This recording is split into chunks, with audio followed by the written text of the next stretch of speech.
परमपिता परमात्मा और उनकी सभी पवित्र आत्माओं को नमस्कार। संसार के सब आकारों का कर्ता शब्द है। जीवात्मा के अस्तित्व का सार शब्द है और शब्द ही संपूर्ण सृष्टि की आत्मा है। शब्द ही रचना का संचालक है। यह रचना को उत्पन्न करता है और जब चाहता है इसे अपने में समा लेता है। शब्द द्वारा की गई रचना नाशवान है, पर शब्द अजर, अमर और अविनाशी है। शब्द को आदि धुन भी कहा जाता है।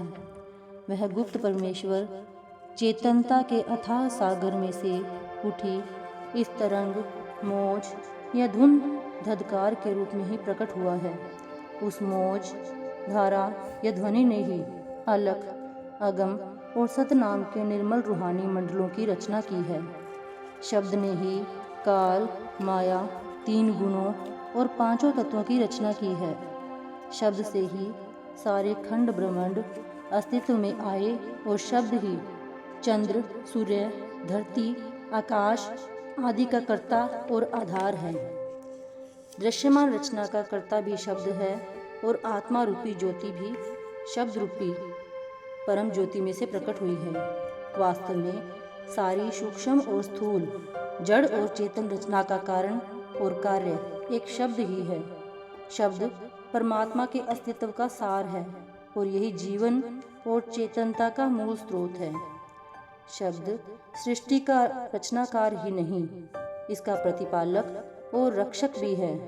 जो कुछ है शब्द द्वारा शब्द में से पैदा किया गया है और शब्द के सहारे ही कायम है। शब्द ही सबका करता है और शब्द ही सबकी जान और प्राण है। सभी धर्मों में नाम को संसार का कर्ता, धर्ता और हर्ता माना गया है। सभी संत महात्माओं ने माना है कि सृष्टि की रचना शब्द या नाम के द्वारा की गई है और शब्द या नाम के सहारे ही चल रही है। ऋग्वेद में आता है कि परमात्मा का गुप्त नाम महान से भी महान है। उसका विस्तार अनंत है। परमात्मा ने जो कुछ रचा है नाम के द्वारा रचा है और भविष्य में जो कुछ रचेगा नाम के द्वारा ही रचेगा। बाइबल में आता है कि आदि में शब्द था, शब्द परमात्मा के साथ था और शब्द ही परमात्मा था। जो कुछ बना है शब्द के द्वारा बनाया गया है और कोई ऐसी वस्तु नहीं है जो बिना शब्द के बनाए बनी हो।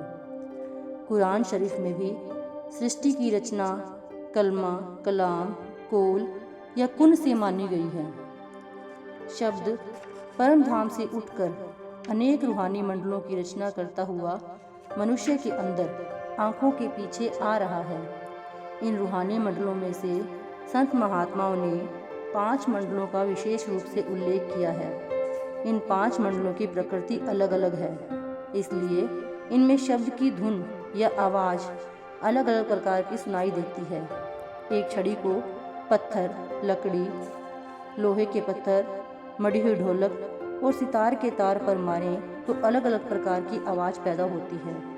एक ही नदी झील में से निकलते समय, झरना बनकर पहाड़ों से नीचे गिरते समय, खड्डों में से गुजरते समय, मैदानों में से जाते समय और समुद्र में मिलते समय अलग अलग प्रकार की आवाज़ धारण कर लेती है।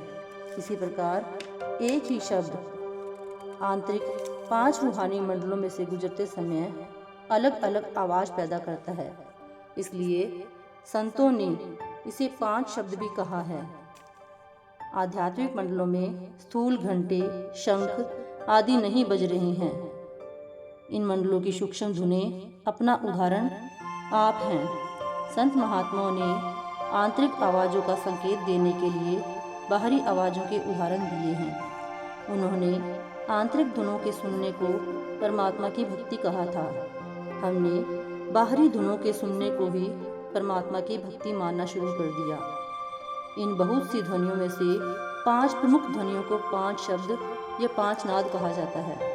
गुरु साहिब कहते हैं कि 5 शब्दों की निराली धुन परमात्मा स्वयं पैदा कर रहा है। Thank you.